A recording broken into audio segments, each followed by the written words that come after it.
Bayangkan kalian sedang liburan di Raja Ampat dan perahu yang kalian naiki tiba-tiba terbalik karena ombak besar. Dan akhirnya kalian terdampar di pantai yang sangat asing di area hutan Papua yang luas.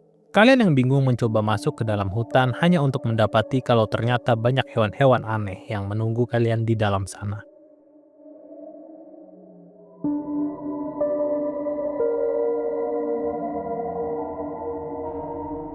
Oke, selamat datang kembali di video Nerd Indut. Kali ini gue mau combine semua makhluk kriptid yang tercatat ada di Pulau Papua. Banyak banget makhluk kriptid yang ada di Papua, bahkan bisa dibilang Papua ini 11-12 lah sama Kongo yang banyak makhluk kriptidnya dan bentuknya kayak hewan-hewan purba. Yuk kita langsung aja masuk ke hewan kriptid pertama dari Papua. Row adalah makhluk besar mirip dinosaurus dengan punuk di punggungnya. Hewan ini dikatakan memiliki panjang tubuh sekitar 12 meter. Leher dan ekornya panjang serta ramping, sementara kepalanya kecil, mirip kepala kura-kura, dengan paruh yang tajam dan hiasi rumbai tulang. Kaki depannya lebih pendek dari kaki belakangnya, memungkinkan Row untuk berdiri dengan dua kaki belakangnya. Tubuhnya besar, berwarna coklat kekuningan, dan tertutup sisi kasar seperti lapisan baja yang tidak rata. Sepanjang punggungnya terdapat deretan lempeng segitiga. Ekornya panjang dan berakhir dengan beberapa duri besar seberat sekitar 9 kg yang mirip dengan gading gajah. Dari deskripsi fisik si Row ini sangat mirip dengan Stegosaurus ya, karena di punggungnya ada punuk berbentuk segitiga yang banyak dan tersusun kelapi panjang di ke belakang, dan juga ekornya punya senjata yang mirip gading yang sama kayak punya Stegosaurus.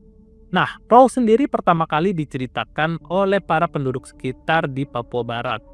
Dan cerita tentang makhluk ini diceritakan kembali oleh seorang penulis terkenal bernama Charles Cannibal Miller dan istrinya Leona. Kenapa namanya ada Cannibal? Karena si Charles ini terkenal dengan bukunya yang berjudul Cannibal Caravan, yang berisi tentang suku-suku pemakan manusia yang ada di Papua dan juga di seluruh dunia.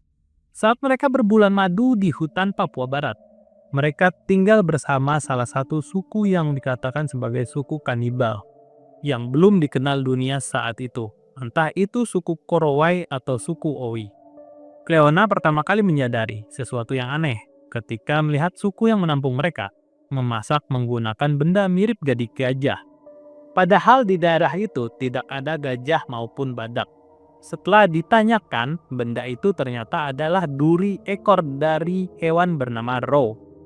Charles pun meminta suku tersebut untuk membawanya ke tempat di mana makhluk itu hidup. Perjalanan ke habitat Row memakan waktu beberapa hari. Jadi perjalanan mereka ini sangat panjang. Bisa dikatakan ya kalau habitat tempat hidupnya Row ini ada di pedalaman hutan di Papua Barat. Charles dan Leona akhirnya menemukan Row di delta sungai Berawa di antara dua daratan tinggi yang kering. Ketika melihatnya, Charles langsung terpaku karena ketakutan. Row muncul dari balik ilalang, mengangkat kepalanya yang panjang dan menggerakkan ekornya, serta mengeluarkan suara. Ia sempat berdiri dengan dua kaki belakangnya beberapa kali, seolah memberi peringatan kepada rombongan dari Charles, sebelum akhirnya hewan ini pergi dan menghilang di balik pepohonan eukaliptus yang kerdil. Nah, jadi itu penampakan Row yang tercatat secara detail ya. Meskipun banyak para kolonial Belanda yang mengaku melihat hewan dengan punuk berduri atau punggung berduri di Hindia Belanda pada masa kolonialisme. Dan menariknya dalam buku Out of the Dreamtime tahun 2006, karya Rex dan Heather Gilroy, ada laporan tentang makhluk serupa di Papua Nugini. Makhluk ini dikenal dengan nama Rauruh. Laporan tentang makhluk ini sudah ada selama lebih dari 1 abad. Sayangnya, Miller tidak membawa pulang duri dari ekor Row atau bukti fisik lainnya dari Rauruh. Sebuah film yang katanya juga diambil, tidak pernah dipublikasikan ke publik. Selain itu, hewan kriptid ini tampak seperti gabungan dari beberapa jenis dinosaurus yang berbeda, seperti Sauropoda, Ceratopsia, dan Stegosaurus, yang seharusnya tidak berkerabat satu sama lain. Oke, kita masuk dalam ke penjelasannya aja. Untuk Row ini, cerita dari Row ini kesannya seperti sebuah cerita hoax ya. yang terdengar mencurigakan dan kemungkinan besar hanyalah karangan yang dibuat untuk mencari perhatian dan ketenaran bagi pasangan Miller. Namun, ada kemungkinan kecil bahwa Roe benar-benar makhluk purba yang masih hidup di dataran tinggi Papua Barat yang belum banyak dijelajahi. Sejumlah fosil dinosaurus baru juga telah ditemukan di Asia yang memiliki kemiripan dengan deskripsi Roe. Bisa jadi Roe sebenarnya adalah spesies reptil yang langka dan belum ditemukan. Siapa yang tahu kan? Jadi banyak kemungkinan yang nggak boleh langsung kita bantah dan skeptis saja. Tapi kalau kalian tanya secara pribadi gue percaya ada Roe apa enggak, gue enggak. Karena sulit sekali sih kalau hewan-hewan kritit berukuran besar ini nggak ditemukan sampai sekarang itu agak sulit. Sekarang gue mau masuk ke makhluk kritit yang mirip banget sama iguanodon yang katanya ada di Papua Nugini. Makhluk itu adalah New Guinea iguanodon yang merupakan makhluk kriptid yang diduga merupakan keturunan iguanodon yang masih bertahan hidup di hutan-hutan terpencil Papua Nugini. Sejumlah laporan dari penduduk lokal dan penjelajah asing menyebutkan penampakan makhluk ini yang digambarkan memiliki kemiripan dengan dinosaurus herbivora dari zaman Kapur tersebut. Berdasarkan laporan saksi mata, New Guinea iguanodon ini memiliki ciri-ciri sebagai berikut. Tingginya diperkirakan antara 3 hingga 5 meter saat berdiri dengan tegak. Kulitnya bersisik dengan warna kehijauan atau kecoklatan, yang memungkinkan hewan ini untuk berkamuflase di hutan yang lebat. Selain itu, hewan ini dikatakan memiliki ekor yang panjang dan tebal, yang kemungkinan digunakan untuk keseimbangan saat berjalan. Seperti iguanodon, Papua Nugini iguanodon ini memiliki dua kaki belakang yang kuat, memungkinkan makhluk ini bergerak dengan cepat saat diperlukan. Selain itu, tangan dari makhluk ini sama seperti iguanodon yang memiliki 3 jari dengan jempol berbentuk duri seperti iguanodon prasejarah. Beberapa saksi mata melaporkan mendengar suara serak atau gemuruh dari dalam hutan yang diduga dari makhluk ini. Iguanodon ini diduga menghuni daerah terpencil di Papua Nugini ya, baik itu hutan, rawa-rawa maupun di pegunungan. Beberapa area yang sering dikaitkan dengan penampakan makhluk ini meliputi Sungai Sepik di daerah aliran sungai yang luas dan memiliki vegetasi yang lebat diduga sebagai jalur utama pergerakan makhluk ini. Kemudian ada Pegunungan Foja, salah satu kawasan paling terpencil di Papua Nugini, yang terkenal dengan keanekaragaman hayatinya yang belum sepenuhnya dieksplorasi. Selain itu juga ada Gunung Bosavi, kawasan hutan hujan yang memiliki banyak gua dan lembah tersembunyi, tempat penempakan beberapa makhluk kriptid lainnya selain iguanodon. Juga ada hutan hujan Transply, yang merupakan area rawa-rawa yang jarang dikunjungi manusia.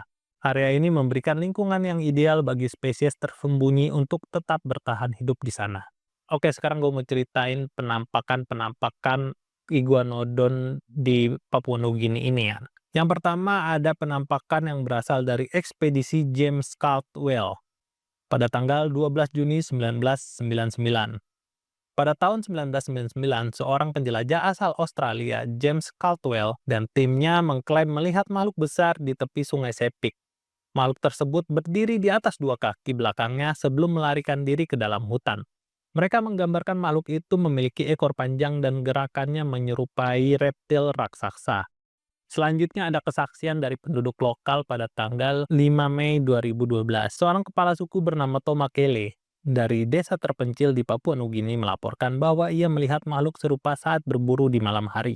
Menurutnya, makhluk itu memiliki tinggi sekitar 3 meter, berjalan dengan dua kaki, dan mengeluarkan suara serak sebelum menghilang ke dalam hutan. Dan pada tanggal 18 Agustus 2021, ada kesaksian dari seorang peneliti independen bernama Michael Greene yang mengklaim telah merekam video bayangan besar bergerak di hutan lebat dekat Gunung Bosavi. Meskipun rekaman tersebut kabur, beberapa ahli kriptozoologi percaya bahwa makhluk itu bisa jadi adalah spesies dinosaurus yang belum teridentifikasi. Seperti biasanya, meskipun banyak penampakan dan banyak kesaksian yang juga tercatat, tapi para ilmuwan masih skeptis dengan makhluk ini. Beberapa hewan modern seperti biawak raksasa, buaya, atau kasuari dapat terlihat mirip dengan gambaran iguanodon, terutama dalam kondisi pencahayaan yang buruk atau dari kejauhan. Papua Nugini memiliki ekosistem yang sangat luas dan belum sepenuhnya dieksplorasi. Mungkin ada spesies reptil besar yang belum teridentifikasi oleh sains. Beberapa penampakan dapat berasal dari tradisi lisan yang berkembang di antara penduduk setempat, di mana kisah tentang makhluk purba diwariskan dari generasi ke generasi.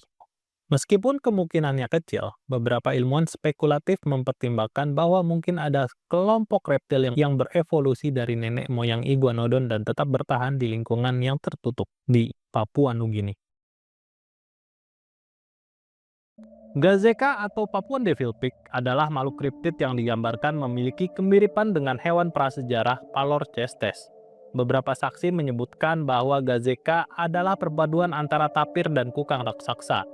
Deskripsi awal mengenai makhluk ini pertama kali dicatat oleh naturalis Jerman bernama Adolf Bernhard Meyer dalam bukunya yang berjudul Nature pada tahun 1875. Menurut Meyer, Gazeka ini memiliki ciri-ciri yang sangat mirip dengan hewan-hewan prasejarah di zaman es. Ya, salah satunya Palorchestes itu. Karena Gazeka ini diceritakan memiliki bulu yang tebal, kaki-kaki yang sangat kekar, dan juga ukuran tubuh yang sangat masif. Beberapa laporan juga menyebutkan kalau Gazeka memiliki cakar yang tajam pada jari-jari kakinya, yang mungkin digunakan untuk mencari makanan di dalam tanah atau mempertahankan diri. Meskipun tidak ada bukti fisik yang mendukung keberadaan Gazeka, deskripsi ini telah menarik perhatian banyak peneliti dan petualang untuk mengunjungi Pulau Papua. Gazeka ini dikatakan memiliki habitat hidup di wilayah pegunungan-pegunungan di Papua. Dan ya, karena pegunungan di Papua seperti yang kita tahu sendiri, itu adalah wilayah-wilayah yang sulit dijangkau bahkan oleh penduduk sekitar. Pegunungan Owen Stanley dan Gunung Albert Edward sering disebut sebagai lokasi di mana makhluk ini terlihat. Wilayah pegunungan ini memiliki medan yang berat dengan hutan lebat dan kabut yang tebal, membuat eksplorasi menjadi sangat menantang. Lingkungan ini juga kaya akan sumber daya alam seperti tumbuhan dan air yang mendukung kehidupan makhluk-makhluk besar seperti Gazeka. Beberapa saksi mata melaporkan penampakan Gazeka di tempat-tempat terpencil di Papua yang umumnya tidak terjamah oleh manusia. Kondisi geografis yang menantang dan ekosistem yang relatif terisolasi mungkin menjadi alasan mengapa Gazeka tetap sulit ditemukan. Nah, sekarang gue mau ceritain penampakan-penampakan Gazeka yang sudah tercatat sejak abad 19 dan 20 dalam ekspedisi-ekspedisi yang dilakukan oleh petualang-petualang dan naturalis dari berbagai dunia. Pada tahun 1878, penjelajah Andrew Goldie melaporkan melihat makhluk besar saat ia sedang menjelajahi hutan di kawasan pegunungan Papua.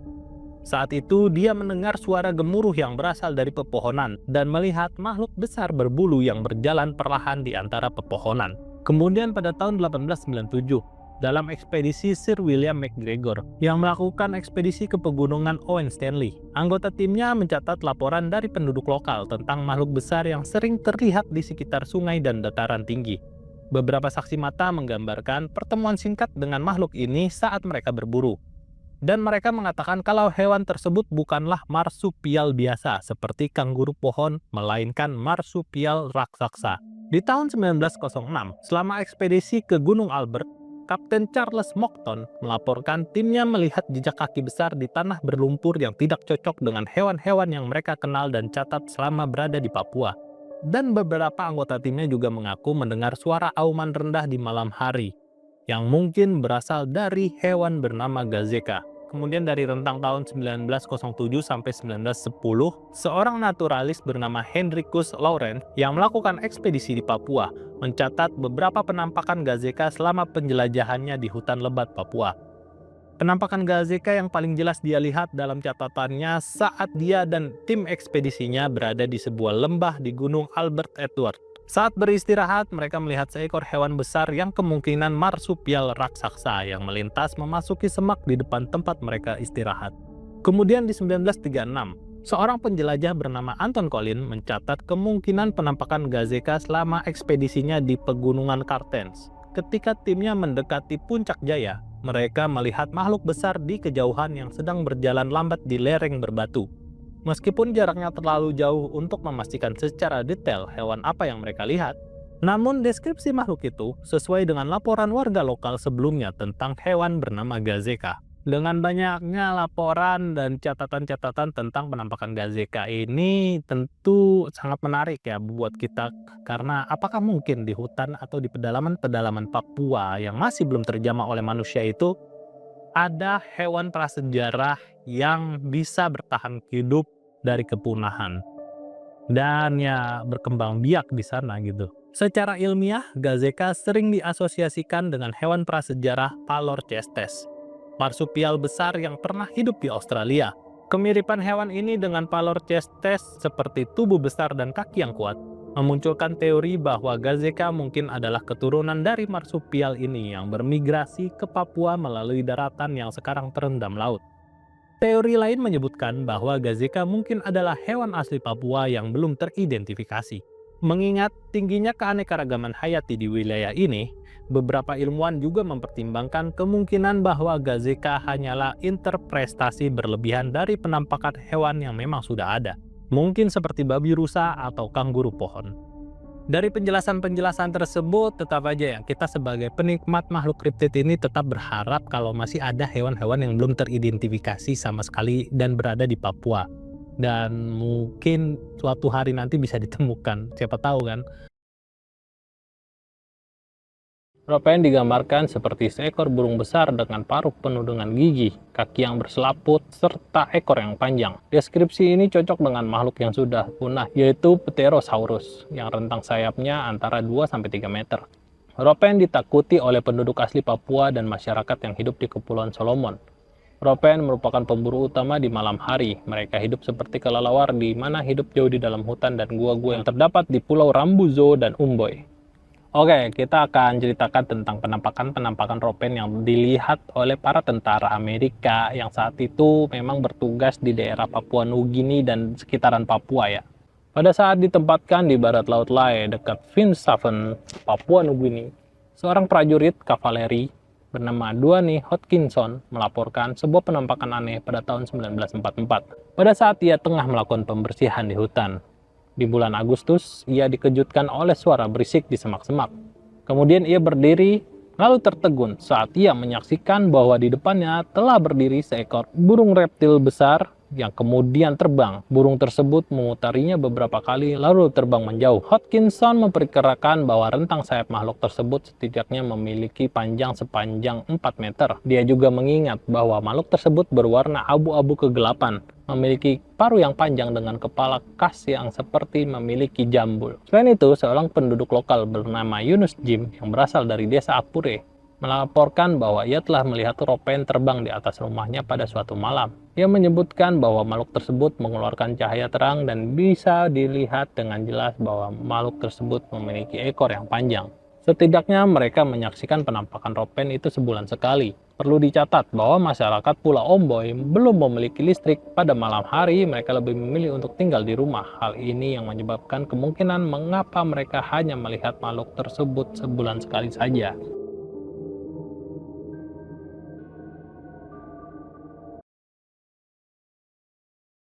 Makhluk ini dikatakan memiliki leher yang panjang, mirip dengan dinosaurus sauropoda, tetapi tidak sebesar dinosaurus sauropoda. Kaiyamunu diceritakan berdiri dengan 2 kaki belakang atau bipedal dan memiliki 3 cakar panjang di tangannya. Jadi Kaiyamunu ini dideskripsikan itu memiliki bulu ya warna kecoklatan dan kehitaman gitu. Mirip sekali ketika ditunjukkan gambar dari Therizinosaurus gitu. Jadi warga-warga lokal di sana mengatakan kalau ini Kaiyamunu gitu. Bentuknya itu lehernya panjang, berdirinya kayak bipedal 2 kaki, punya ekor dan berbulu, dan yang menjadi ciri khasnya itu ialah si Kaiyamunu ini punya cakar, 3 buah cakar di masing-masing kaki depannya gitu, atau di tangannya gitu ya. Nah, sekarang gue bakal ngebahas cerita-cerita penampakan dari Kaiyamunu yang tercatat oleh beberapa orang, baik itu pelancong dari Australia maupun warga-warga lokal gitu. Cerita pertama didapat dari situs creation.com yang ditulis oleh Brian Irwin. Dia ini adalah orang Australia yang baru-baru ini mengunjungi Papua Nugini, bertemu dengan penduduk West New Britain yang menceritakan tentang 2 makhluk mirip dinosaurus yang mereka lihat di daerah tersebut. Cerita penampakan dari 2 makhluk yang mirip dinosaurus ini tercatat sejak tahun 1990-an. Makhluk reptil besar yang kadang-kadang terlihat di Pulau Ambugi di West New Britain, Papua Nugini. Makhluk itu juga pernah terlihat di Pulau Alage, sekitar 1 km di sebelah selatan Pulau Ambugi. Penampakan ini diceritakan oleh seorang bernama Robert, warga sekitar yang mengaku telah melihat makhluk ini pada tahun 2005 atau 2006. Robert mengatakan bahwa ia melihat makhluk tersebut bersama dengan temannya saat akan pergi melaut. Makhluk itu memiliki panjang 7 meter dengan tubuh yang dipenuhi oleh bulu. Makhluk itu berenang dengan sangat cepat melewati perahu Robert ke arah Pulau Alage. Robert hanya bisa saling berpandangan dengan temannya saat melihat makhluk aneh tersebut. Kemudian Robert mencoba mengikuti pergerakan makhluk itu menuju Pulau Alage dan memantaunya dari jauh. Makhluk itu digambarkan Robert memiliki ekor panjang dan leher yang panjang, dengan panjang 7 sampai dengan 10 meter, dengan penampilan seperti walabi yang sangat besar dan memiliki kepala seperti kepala kura-kura. Makhluk itu berjalan pelan-pelan dengan 2 kaki belakangnya dan memiliki kulit coklat yang halus dan mengkilap. Bagian atas kepalanya diperkirakan setinggi rumah. Bagian perut makhluk itu setinggi orang dewasa. Jadi dengan jarak sekitar 50 meteran, Robert memantau dari perahunya bersama dengan rekannya ini. Dia mendeskripsikan kalau cara berdiri dari makhluk itu mirip banget dengan cara berdirinya walabi atau kanguru kecil gitulah. Si Robert ini mengatakan kalau makhluk itu tuh memiliki bulu berwarna kecoklatan dengan 3 cakar di masing-masing tangannya, dan makhluk itu karena kontur dari Pulau Alage itu yang berbatu,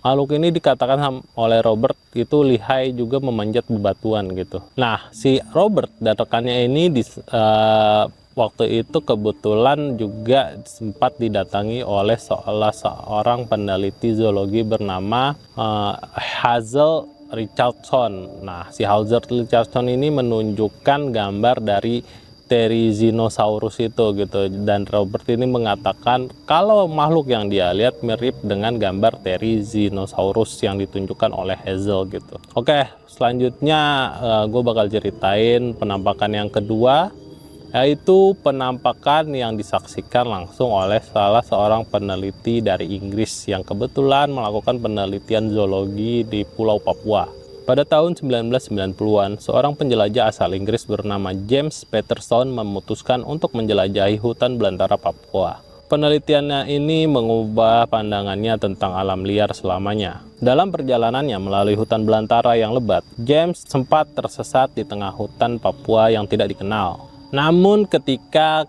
James berusaha untuk menemukan jalan keluar, James melihat seekor makhluk yang sangat besar, setinggi 7 meter.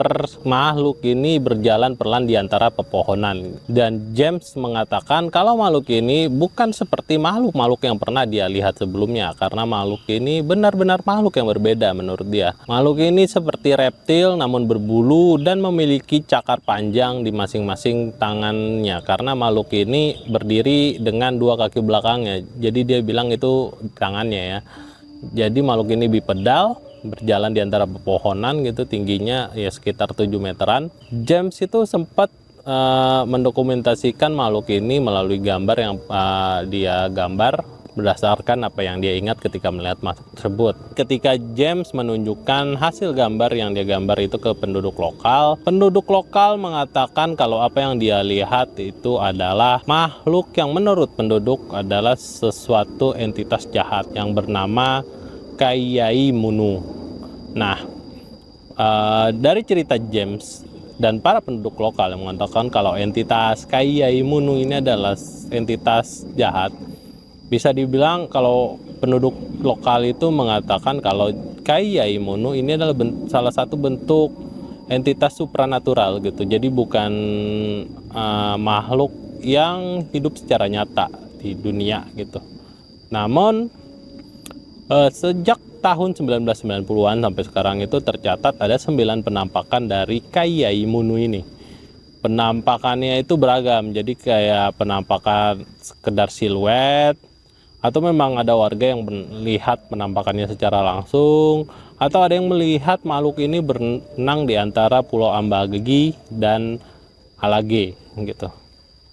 Jadi Kaiyai Munu ini bisa dibilang semacam makhluk legenda bagi masyarakat Pulau Papua, khususnya di Papua Nugini, sehingga menceritakan cerita-cerita lokal yang cukup untuk menarik minat wisatawan, apalagi para pencinta kriptozoologi untuk mengunjungi atau sekedar bertanya tentang makhluk ini gitu. Dan ya Kyai Munu ini cukup terkenal lah. Oke, untuk video Nerd in the Wood kali ini cukup sampai di sini. Menurut kalian, apakah Papua memang adalah The Lost World yang selama ini menyimpan misteri hewan-hewan purba yang berhasil selamat? Atau ini hanya imajinasi semata dari para penjelajah yang mencari sensasi? Semua itu kembali ke kepercayaan kalian masing-masing. Semoga kalian sehat selalu, dan bye-bye.